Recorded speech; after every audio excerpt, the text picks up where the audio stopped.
Bonsoir à tous. Bonsoir Avlaloum, merci infiniment d'être avec nous ce soir pour ce deuxième épisode de notre série sur la cache-route. Pour ceux et celles qui souhaitent avoir le replay de la première conférence, n'hésitez pas à revenir vers nous ou à regarder sur menora.fr pour avoir accès au premier épisode. Donc voilà, ce soir, on va continuer dans la même lancée, vraiment pour essayer de voir au jour le jour, au plus concret, dans notre cuisine, tout ce qu'on peut faire et tout ce qu'on ne peut pas faire. Et comment faire quand on a des problèmes. Essayer vraiment de comprendre le fond pour pouvoir l'appliquer à tous les sujets. Donc voilà, merci infiniment Ravlaloum pour votre clarté. Et voilà, je vous laisse commencer quand vous êtes prêts. Merci beaucoup.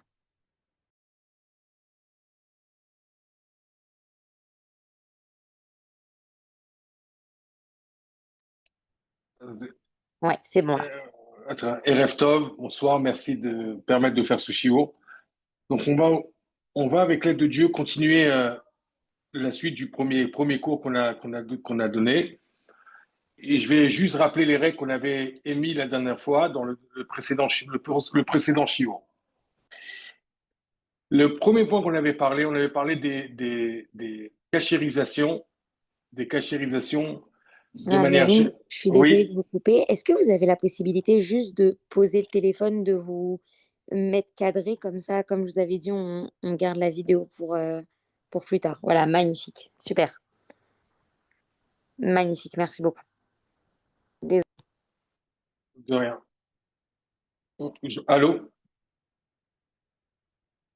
Ouais, c'est bon, on peut continuer. Ok. Donc, on avait parlé la dernière fois des principes dans une cuisine quand il y a des bases essentielles qu'il faut connaître.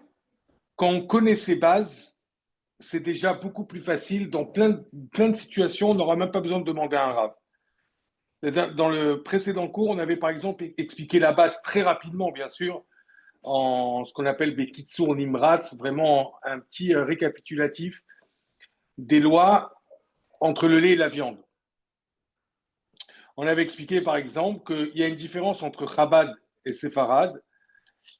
De ne pas mélanger de la viande et du lait, ça tout le monde est d'accord, mais par exemple, cuire des pâtes dans une marmite parvée et ensuite les mélanger, les retirer, c'est des questions qui reviennent tout le temps encore cette semaine. Je retire ces pâtes et je les transvide dans un récipient parvé ou même dans un récipient viande. J'ai cuit des pâtes dans une marmite bassari.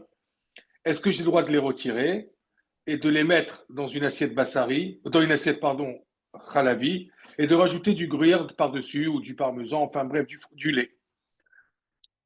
On avait expliqué que la généralité, elle est comme ça, que chez les Sfaradim, si on n'a pas utilisé pendant 24 heures la marmite, il n'y a aucun problème de le faire. Et Bedi Eved, même si c'est moins que 24 heures, il y en a qui permettent de le faire. Maintenant, chez Chabad, on a dit que les khatrila, il y a trois avis. Il y a un avis, il y a le Mechaber al qui tient qu'on peut le faire. Il y a l'avis du Rameau qui tient que on le fait seulement s'il y a 24 heures qui sont passées. Et l'avis, le Rama, c'est les Ashkenazim. Et Chabad, on est encore plus strict que ces deux avis. On a dit que a priori, on va pas le faire de manière, on va pas le faire de l'echatrila, c'est-à-dire a priori, j'ai envie de faire des pâtes au fromage, je les fais cuire dans une marmite bassari, même si elle n'a pas utilisé pendant 24 heures, pour après les transvider dans une assiette bassari et rajouter du lait par-dessus. Bien qu'il n'y a bien sûr pas de viande, il n'y a rien, il y a plus de 24 heures. Et quand 24 heures ils sont passés, on avait expliqué qu'est-ce qu'on appelle ta'am pagoum, c'est-à-dire que le goût, il n'y a plus le goût de la viande. Le goût de la viande, il est abîmé, donc il disparaît. Et ça devient ce qu'on appelle pagoum. Il y a une guimade, donc il n'y a plus de goût, donc il perd son goût, donc il n'y a plus le statut de viande, donc la marmite, quelque part, elle devient parvée.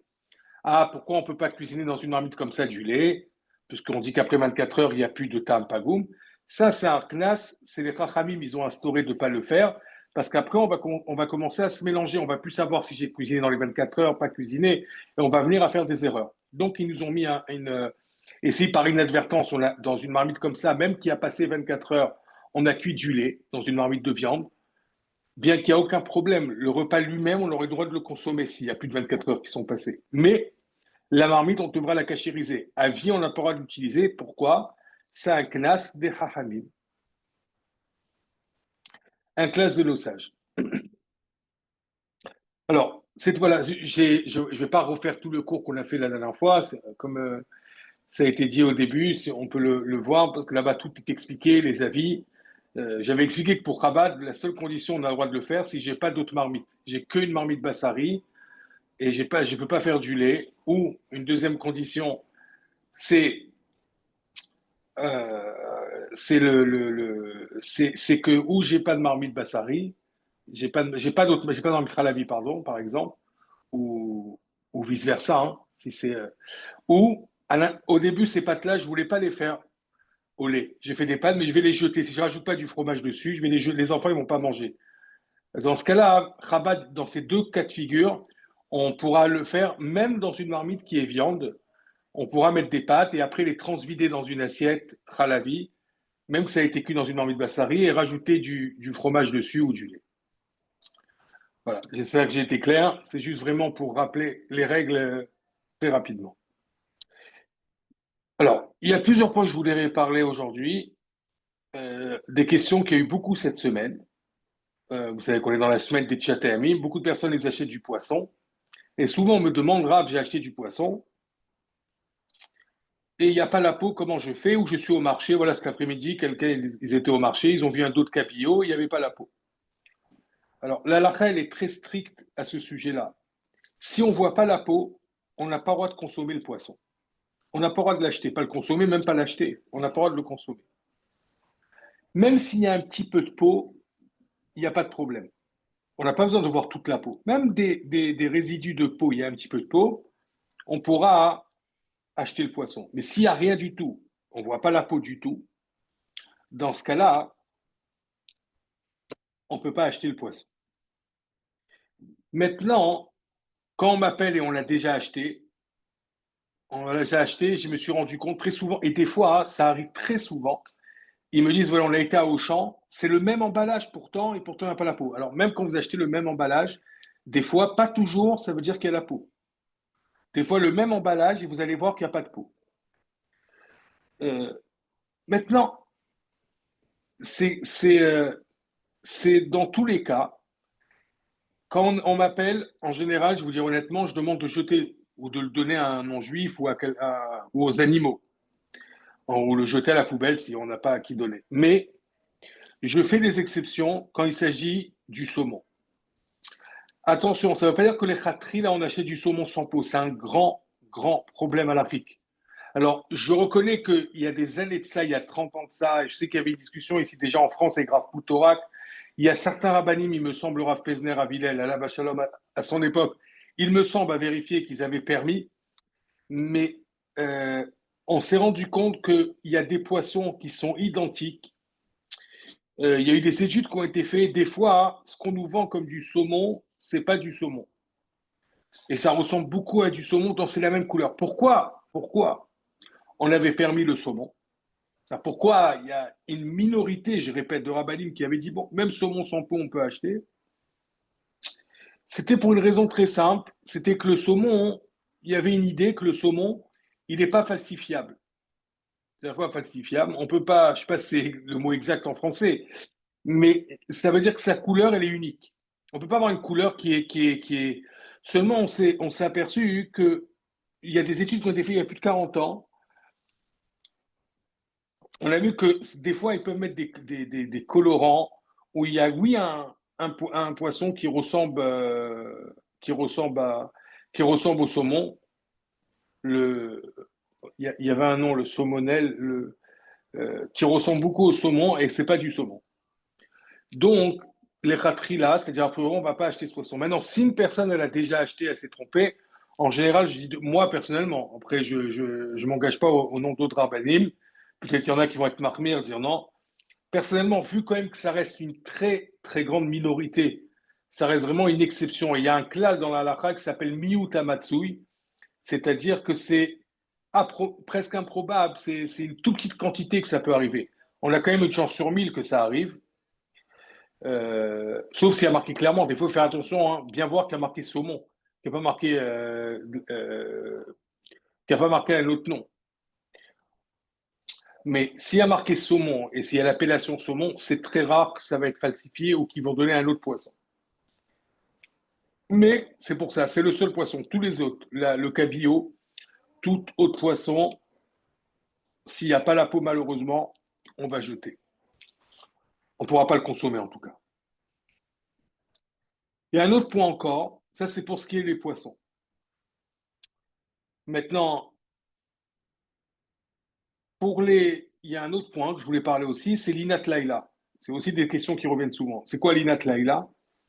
Il faut faire attention que quand on achète des œufs, il y a trois aliments dans la Torah, dans la Gemara, dans le traité Nida, page 17. Il y a trois choum, betsa, batsal, de l'ail, l'œuf et l'oignon.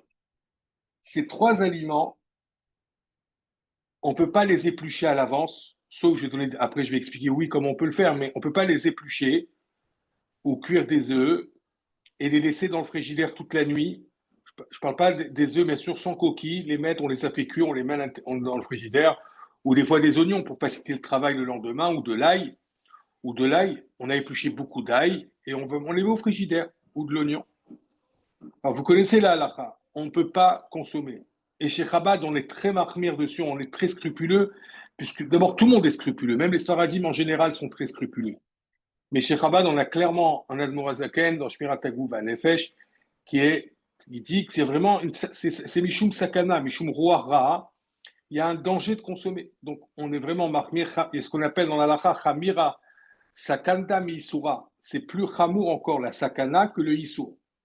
Quand j'ai un danger, par exemple, pas mélanger, pas manger du poisson avec de la viande mélangée ensemble, c'est sakana. C'est encore plus chamour que manger quelque part, du lait avec de la viande, quelque part. Parce que chamira sakanta mi-isura. Donc, il faut faire très attention à ça. Et donc, comment on peut faire si quand même je veux? Là, c'est très simple. On prend du sel, on rajoute du sel ou de l'huile, un peu d'huile, ou on met le sel dessus, on met de l'huile dessus, et dans ce cas-là, on a le droit de les laisser comme ça. Donc, je peux préparer je sais pas, une dizaine d'œufs et mettre du sel par-dessus. Entre parenthèses, on parle des œufs, il y a un clal intéressant pour les œufs. Pas beaucoup font attention à ça. Oui, l'oignon, exactement. L'œuf, l'oignon et l'ail, les trois. C'est les trois qu'on peut pas, il y a ce qu'on appelle rouara, on ne peut pas les laisser toute la nuit, sans surveillance. Alors, quand on parle des...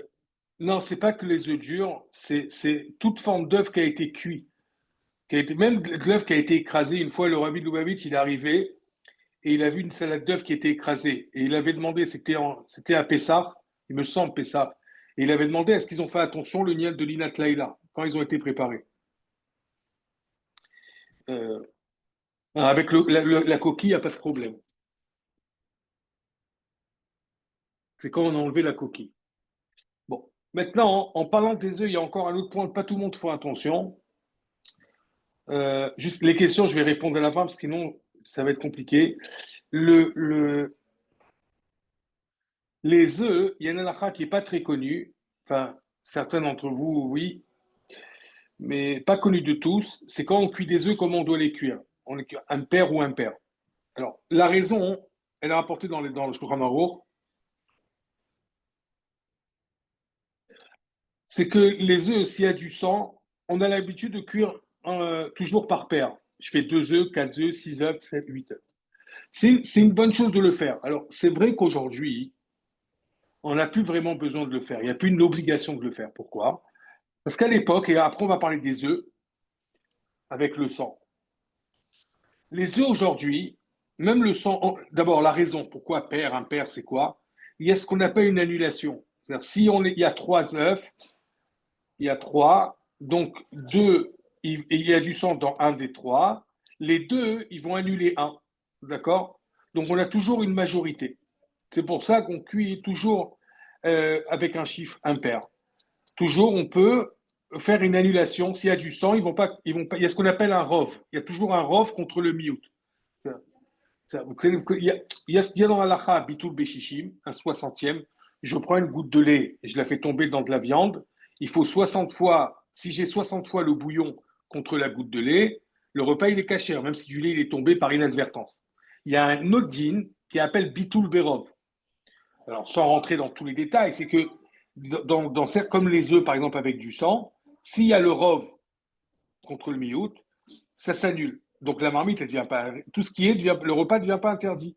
Parce que s'il y avait du sang, je cuis 3 œufs dans une omelette et il y avait du sang, et c'est pas, j'ai pas cuit en paire et impair, et j'ai pas la majorité. Et il y en a deux qui vont avoir du sang, deux qui n'ont pas de sang, je suis en problème. Donc il faut toujours avoir plus pour toujours avoir une majorité qui annule, qui a ce qu'on appelle le rov. Maintenant, donc toujours comment faire Besouguillou. Maintenant, aujourd'hui, et pareil pour la vérification des œufs, on va parler après. Le, Aujourd'hui, tous les œufs, même le sang que vous avez dans les œufs, c'est pas du vrai sang. Les seuls œufs où il y a du sang, c'est si vous achetez des œufs spéciaux qui sont pas faits en batterie, ils sont fécondés naturellement, c'est très rare. On peut les trouver dans les magasins bio, ça coûte cher.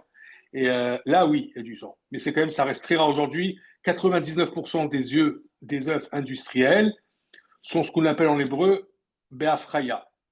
D'accord? Ils sont avec la, ils sont sous les, comment on appelle ça? Les machines. Euh, ils sont beafraya. Ils sont faits dans les machines. Il y a un mot, il ne me revient pas. Euh, donc tous les œufs qu'on a aujourd'hui industriels, il n'y a pas de sang. Quand même, malgré tout, on est oui, Bodek. On va vérifier les œufs quand on va les manger. Et si on trouve du sang, si c'est dans le blanc, on le retire. Oui, batterie, exactement. Merci. Exactement. C'est voilà, aujourd'hui 89% des œufs, c'est des œufs en batterie.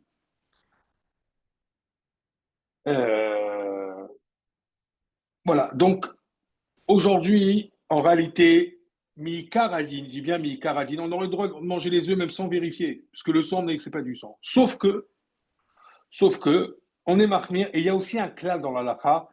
Par exemple, chez l'Otishtakar Torat, il y a certaines choses qu'on fait aujourd'hui, même dans le Nikour, par exemple, certaines parties des fois. Et la raison qui est ramenée pour pas qu'on oublie cette halakha. Chez l'Otishtakar Torat Betsim, par exemple. Qu'on ne va pas oublier, c'est une liane, par exemple, comme le Zougi. On a parlé des œufs en impair et pair. Il y en a qui vont dire de toujours le faire, même si on n'a pas d'obligation. Chez l'Otishtakar Torah, qu'on n'oublie pas ce là. Bon. Et Birklan, hein, de manière générale, il ne faut pas chercher toujours, même que ça, c'est pas une koula, c'est vraiment une khumra très, très poussée. Mais toujours, si on peut rajouter dans la khumra, il n'y a rien, il y a pas, il y a rien de mal.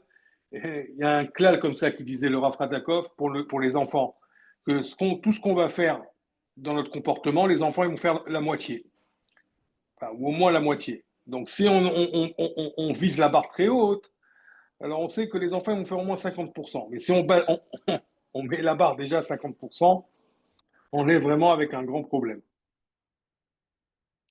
Donc, voilà, pour vous dire que c'est bien, les khumrot, c'est très bien. Maintenant, les œufs, pareil, il faut vérifier. Si je trouve du sang dans le blanc, je l'enlève. Dans le jaune, je jette le jaune. Alors, comme je vous dis, bien que c'est pas du vrai sang et tout, malgré tout, on garde quand même cette roumra, ce inyan de pas d'enlever quand même.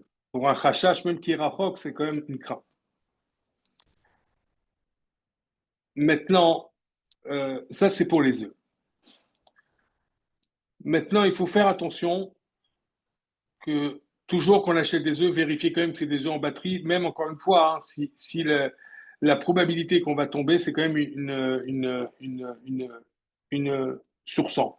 Bien évidemment, ça vous le savez déjà, qu'on peut acheter c'est mieux d'acheter des œufs blancs que des œufs marrons pour ce problème-là. Alors, c'est pas interdit d'acheter des œufs marrons, hein. Il y a absolument, il y a aucun problème à l'Afrique d'acheter. C'est juste à cause du sang, à cause des taches plutôt. On va préférer les œufs blancs. On a 1 sur 50 qu'on va trouver une tache. Chez les autres, il y a pas il y a pratiquement aucune chance. C'est très rare, alors que chez les œufs marrons, peut des fois, ça arriver 1 sur 2. Des fois, quand on est en voyage pour la shrita, par exemple, on n'a pas le choix, on achète, et on voit que la moitié des œufs, il y a des taches, des fois même plus, 70%. Il y a un œuf sur 3 qui est bon, et on les jette. Donc, il faut faire attention à ce sujet-là aussi. Notre point, les fruits. J'ai pris une petite liste des questions qui viennent et qui sont liées. Il y a tellement de points dans la cache-route. Et le Rabbi Louaviti dit combien il y a un seul point qu'on peut rajouter dans les khumrot sans fin, c'est dans les liens de la cache-route. Les fruits. Alors, c'est sûr que si on veut mettre la barre très haute, on n'achète aucun fruit qui a été coupé. On est en plein été, on a envie de la pastèque, il y a des ananas, surtout ces ananas coupés en. Alors, c'est sûr que si on veut être très marqué, on n'achète rien de tout ça. Mais maintenant, la lacha, c'est quoi? On a le droit d'acheter des fruits, même qui ont été coupés, comme l'ananas au marché, des ananas coupés, ou une pastèque, ou un melon, ou n'importe quel fruit qui a été coupé. Ou de la mangue en morceaux, d'accord? Pastèque, on a le droit d'acheter. Alors, il y a une khumra qui existe, qui est rapportée en Shulchan Aruch. C'est quoi le point? C'est qu'on n'a pas peur que le non-juif, il va couper son. D'abord, c'est à froid. Et même si c'est à chaud, la pastèque, elle n'est pas chaude. Donc, même. C'est-à-dire, la chance, il y a pratiquement aucun problème. C'est-à-dire, même s'il a coupé avec son couteau personnel, c'est pas problématique. En plus, qu'on dit, c'est rapporté que dans Koufrav Gimel, que les goyim, on n'est pas recherche sur le nikayon, sur leur propreté. Donc, c'est pratiquement certain qu'avec le couteau qu'ils ont mis, c'est un couteau en général spécial, surtout si on achète en grande surface des ananas, vous imaginez bien que où ils ont été coupés carrément dans l'industrie avec des machines, ou même ça a été fait avec un couteau, vous imaginez bien que c'est pas le couteau avec quoi il coupe son sandwich de l'après-midi. C'est vraiment des couteaux qui sont faits que pour ça. D'accord? Et encore une fois, même s'il aurait coupé son sandwich, alors c'est à froid. D'accord? Donc on pourrait consommer ces fruits. Maintenant, encore une fois, je ne dis pas qu'il faut acheter, que si, on peut très bien toujours rajouter. Moi, je vous donne la halakha. Surtout, des fois, on va acheter une pastèque qui a été coupée. Des fois, on n'a pas envie de consommer une pastèque entière. On va acheter qu'un morceau. Il n'y a aucun problème. Maintenant, si on veut rajouter une khumra, comme ça dans le Shulchan Aruch, pour un crachage très loin, ce qu'on peut faire, c'est marqué que des clipas. C'est qu'on enlève une épluchure. C'est-à-dire, on enlève toute la partie où ça a été coupé, on enlève un petit peu. On enlève un petit peu, comme ça, voilà. Mais ça, on va le voir, c'est pas une obligation, c'est si on veut être marmère. Et si on va aller plus loin, on n'achète pas du tout. Ça dépend du niveau qu'on veut se mettre. Mais mi-caradine, il n'y a absolument aucun problème d'acheter ces fruits. Alors, ça, c'était pour les légumes. Maintenant, un autre point qu'il faut faire très attention, et pareil, là aussi, on peut être scrupuleux, on peut rajouter des khumrot. Oui, euh, oui, c'est pareil pour les légumes. Il n'y a pas de différence entre les fruits, le potiron, n'importe. Pareil, le potiron, on va pas acheter des fois un potiron entier pour, euh, pour, euh, pour, euh, juste parce qu'on veut mettre un peu dans le bouillon ou dans le couscous. Voilà. Donc oui, le chou aussi. Des fois, des choux, c'est grand, on veut acheter juste un morceau. Tout ça, on peut acheter. Après, on peut très bien, si on veut rajouter, c'est qu'on enlève un petit peu. Très bien. Un autre point encore, j'essaie de passer tous les points et après, sur chaque point, on peut parler beaucoup plus, hein. J'essaie vraiment de faire très court, chaque détail. Les légumes.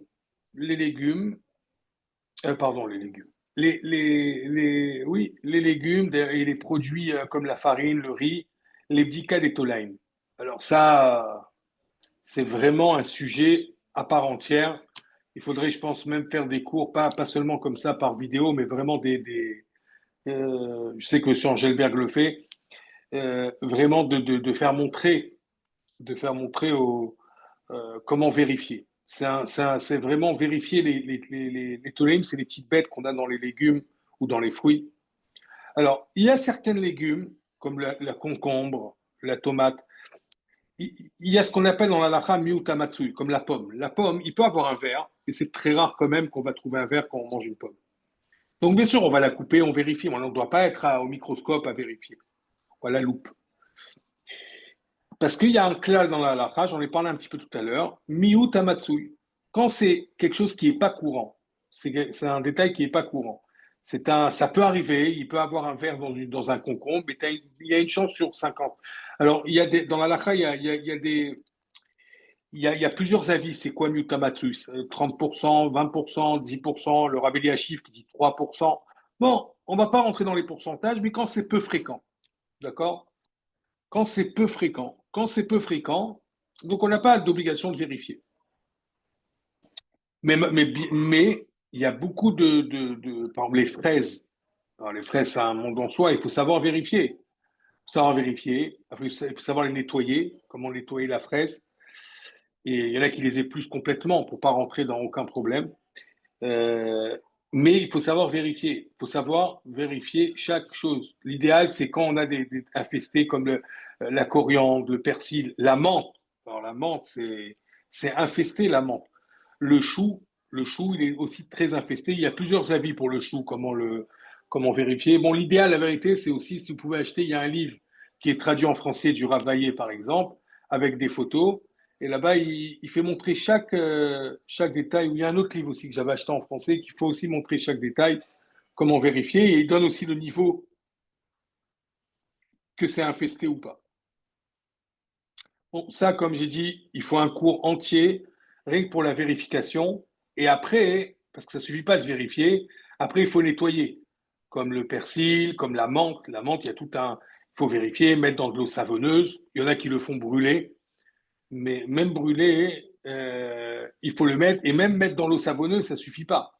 Il faut avant ça le vérifier l'idéal, dans un endroit où il y a la lumière, avec une feuille blanche, d'accord, un endroit blanc où tout on peut voir, et il faut apprendre à vérifier, comme par exemple les figues.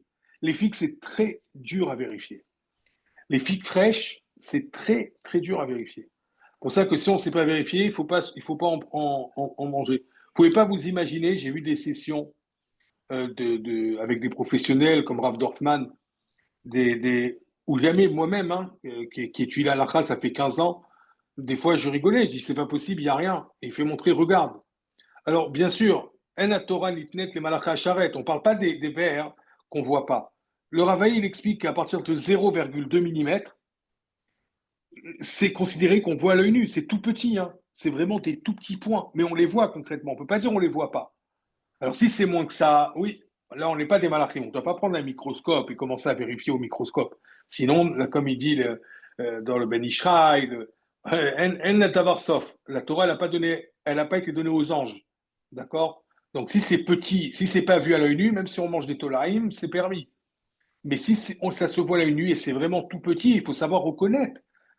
Des fois, des acariens, c'est tout petit. Des fois, il y a ce qu'on appelle en hébreu il y a des petites bêtes des tout petites bêtes qu'on n'arrive pas à vérifier. On pense que c'est une saleté alors que c'est une bête. Et des fois, on ne la voit même pas. Donc, il faut vraiment, comme je dis, ça, il faut un cours en soi, même plusieurs cours pour vraiment bien apprendre comment vérifier, comment faire. Alors, après, il y a la halakha concernant la farine, le riz. Si vous achetez la farine dans des supermarchés, que c'est des marques connues, d'accord? Alpidine, j'ai bien Alpidine. Là aussi, on a un din de Miutamatsui. Et donc, excusez-moi, ça a coupé. Quand je reçois des appels, ça coupe. Là aussi, on a un din de Miutamatsui. Et donc, on a une chance sur 100 de trouver dans de la farine de très bonne qualité. Donc, comme c'est industriel et de très bonne qualité, Mika a dit, on n'a même pas besoin de tamiser. Alors, je sais qu'il y a des femmes vertueuses parmi vous que, quoi qu'il arrive, ils vont tamiser la farine ou le riz. Mais moi, en tant que rage, je suis obligé de donner la halakha. Et la halakha, la plupart des poskim aujourd'hui tiennent qu'on n'a pas besoin de tamiser le riz On n'a pas besoin de tamiser la farine quand, encore une fois, quand elle est de très bonne qualité. Si vous achetez ça dans des épiceries comme ça et on ne sait pas quelle farine ou au poids, etc., là, on a une obligation de vérifier la farine et le riz. Le riz ou d'autres, hein, même le quinoa, etc., il faudra vérifier parce que là, il peut y avoir. Des fois, hein, il peut y avoir même dans le saumon, des fois, il peut y avoir des tout petites bêtes qu'on ne voit pas. Euh, donc, il faut toujours avoir un œil et voir la qualité du produit que j'achète. Alors, pour les fruits aussi, bien sûr, ça joue quand on achète de la qualité, mais de la qualité, par exemple, quand on achète des choux, les choux-fleurs, les choux de Bruxelles, comment on appelle ça? Les brocolis. Les brocolis, c'est pratiquement impossible à vérifier. On peut le faire, mais il faut vraiment connaître. Je vous parlais tout à l'heure de M. Angelberg. Oui, alors lui, là-bas, il a un spécialiste. Lui-même, il connaît. Ils ont un laboratoire. Et là-bas, il y a une planche spéciale comme ça, blanche, avec une lampe spéciale et à la loupe. Et il vérifie, et il va avant de vérifier. Mais il faut vraiment connaître. C'est un travail en soi. Donc, tout ce qui est chou-fleur et surtout les brocolis, brocoli congelé seulement s'il y a une cache-route. D'ailleurs, tout ce qui est congelé, alors très souvent, hein, on pense que tout ce qui est congelé, c'est bon, c'est permis. Pas du tout, c'est même encore pire des fois. Parce que congelé, c'est encore plus compliqué à vérifier. Donc non, congelé, c'est pas bon. Ce qui est bon, par contre, même s'il y a des vers, on a parlé du persil tout à l'heure. Persil ou coriandre, il faut faire attention comment vérifier, le mettre dans l'eau savonneuse et tout ça. Le persil haché, il n'y a aucun problème. Même si les bêtes, ils ont été hachées, c'est permis. Euh, je viens de voir la question là pour le bio, la farine bio. La vérité, je ne connais pas le produit, mais tout ce qui est bio en général, il faut vérifier 10 fois plus. Parce que vous savez très bien que le bio, bon, à part ceux-là qui disent bio et qui trafiquent un peu, mais si c'est vraiment bio, avec toutes les normes, ils mettent pas il n'y a pas d'insecticide, et donc ça peut être très nagoua. Et il faut faire nagoua, ça veut dire infesté, et il faut faire très attention avec les produits bio. Il faut vérifier 3 fois plus. Ça, c'est évident. C'est évident. Quand c'est pas industriel, même c'est industriel, mais voilà, ça, il faut faire très attention. Donc, je revenais pour le riz, je ne plus où je me suis arrêté. Le riz, le riz, la farine, etc. Si on achète de bonne qualité, il y a pas une obligation de le faire. On peut toujours le faire, mais il n'y a pas une obligation.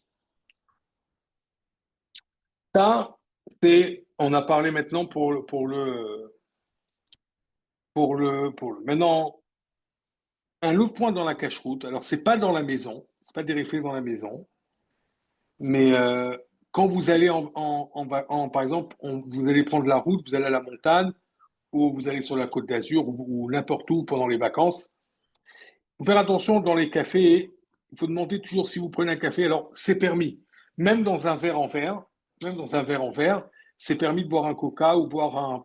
Pour plusieurs raisons, parce que le verre, d'après les poskim, il n'est pas boléa, il n'absorbe pas. Même s'il y a eu du taref, il y a eu du vin dans un verre d'un non-juif, il n'est pas boléa, il n'absorbe pas. Malgré tout, si on vous donne un verre de coca, évitez quand même qu'il y ait un citron à l'intérieur.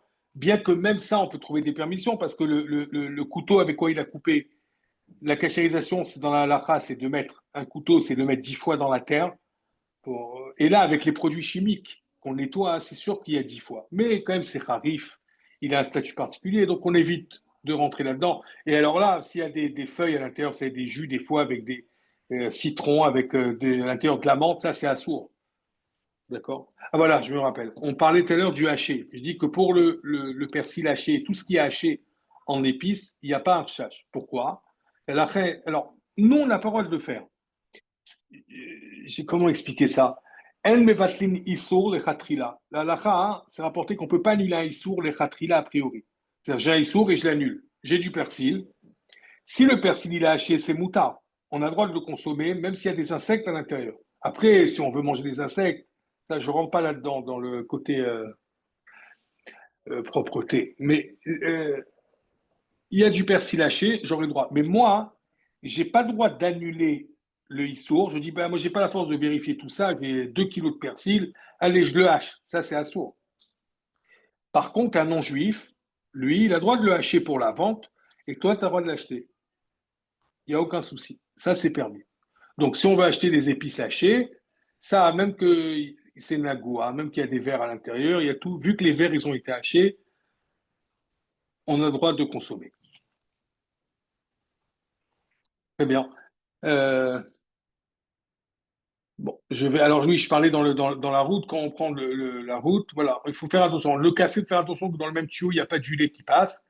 S'il n'y a pas de lait qui passe, on a le droit. Encore une fois, chacun après où il veut mettre la barre, hein. Il y a des. J'étais avec un rave il n'y a pas longtemps en Shrita et lui il m'a dit, moi je ne bois pas du chaud du tout à l'aéroport. Ok. Voilà, ça dépend chacun, hein. Chacun comment il fait. Alors, on m'a demandé si je parle du frais ou du surgelé. Alors, frais ou surgelé, ça change pas. Du moment que c'est haché et qu'il n'y a rien à l'intérieur. Je parle que c'est du persil, 100% persil, sans additifs, sans rien du tout à l'intérieur. On parle vraiment 100% ou avec. Maintenant, quand vous achetez des brocolis ou des choux-fleurs, par exemple, comme j'ai dit tout à l'heure, à Picard, c'est strictement interdit, hein, même si c'est congelé. Par contre, vous allez aujourd'hui à Hypercacher ou je sais pas, à Leader Cash ou n'importe, vous avez Baruch Hashem, des choux-fleurs avec un bon Hercher. Quand vous avez un bon Hercher dessus, là, il n'y a plus besoin de vérifier. Pourquoi? Ça, en hébreu, ça s'appelle un guidoul meyouchad, comme à l'époque Gouche Katif, le chassa de Gouche Katif, les- d'accord? Là, ça a été fait spécialement et ils font attention qu'il n'y a pas de verre. Donc ça, vous pouvez acheter même des brocolis avec la cache-route, il n'y a aucun problème. Mais des brocolis comme ça, on n'aurait pas le droit d'acheter. Voilà, j'ai essayé de faire. S'il y a des questions, avec plaisir. Alors, Avlaloum, là, je vois concernant les épices. Alors, les épices, la question des épices, c'est est-ce qu'il y a besoin de cache-route dans les épices? Est-ce qu'il faut vérifier? Est-ce qu'il y a besoin de prendre obligatoirement Non, non. clair ou alors Alors non, sauf à Pessar. Alors, il faut toujours vérifier quand même certains épices. Mais il y a beaucoup d'épices c'est vrai qu'il n'y a pas besoin de cache-route quand on les achète. Il y a certains épices qui n'ont pas besoin de cache-route quand on les achète, même si personnellement je prends toujours avec cache-route, on évite tout. Non, sauf Pessar où là c'est une obligation de prendre la cache-route. Ok, très bien. Est-ce que vous pouvez faire un point sur les fruits rouges écrasés sans être vérifiés? Il y a une autre personne qui demande en coulis. Est-ce que ça change? Si c'est écrasé et c'est mixé, encore une fois, tout ce qui est mixé, c'est permis. Donc vous achetez, vous voyez bien, hein, un jus qu'on va acheter, un jus de fraise qu'on va acheter qui est cachère, bien sûr, qu'il n'y a pas de jus de raisin à l'intérieur, et on a le droit, du moment que c'est mixé, que les verres ont été mixés, et encore une fois, comme je répète, pas nous on a mixé, il a été mixé par un non-juif pour la vente, un coulis de fraises, où on aurait, s'il est cachère, toujours vérifier la cache-route, s'il est dans la liste, s'il est ce qu'il faut. Moi, je parle vraiment technique là, je ne parle pas d'un produit spécifique, je parle de manière générale.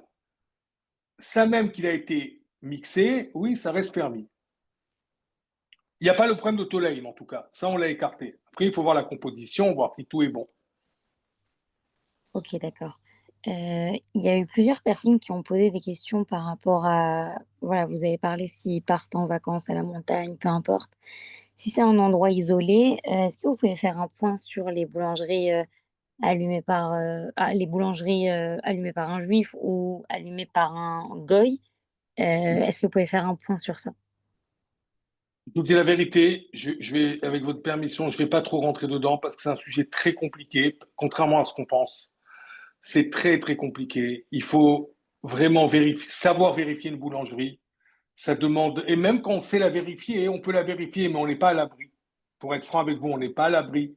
Que des fois, il a besoin, combien c'est arrivé, tout était bien, mais des fois, le pâtissier, il va lui manquer le four, il est occupé, et dans le four de la baguette, il va faire réchauffer des viennoiseries. Donc, je ne préfère pas prendre de responsabilité là-dessus. En tout cas, on ne prend pas du pain qui a été allumé par un non-juif, même si, est-ce qu'il y a un éther qui existe dans la halakha? Oui, il y a un éther. Si tout à la ronde, au kilomètre à la ronde, il n'y a pas de pain, il y a pas de pain juif, donc pas takoum. Dans certains cas, le mechaber il permet. Mechaber, c'est le Shulchan Aruch Rabbi Yosef Karo. Mais cependant, nous, on est marqués, on ne peut pas toucher à ce pain, à part si vraiment un cas extrême, on n'a plus de quoi manger, et voilà. Ok, je vois une question d'une personne qui demande une précision par rapport au saumon. Vous savez, vous nous avez dit qu'il y a une khumra de couper le début de la pastèque. Est-ce que aussi ça existe pour les poissons ou Non. non? Non, parce que le couteau, à part la khombra, elle existe à Pessah. Même à Pessah, c'est permis s'il est coupé avec son couteau, hein, je tiens à le dire. Mais on est marmire chez Chabad en général, c'est bien en tout cas de le faire, d'aller dans un endroit où, comme ils ont des fois, ils savent que c'est Pessah et ils ont les couteaux de Pessah. Où on vient des fois avec mais encore une fois, même ça, c'est pas obligé, c'est une khumra. Mais à l'année, non. D'accord, ok. Ok. Je ne vois pas d'autres questions. Non, je remonte, il y en a plus. Oui, parce qu'on a répondu beaucoup au milieu, Bah, en fait. ouais. Ok. Bah, pour moi, Bon, c'est bon alors. Merci infiniment, Ravlalou. avec plaisir, des bonnes nouvelles. Merci. Koltou, Kaït Vari.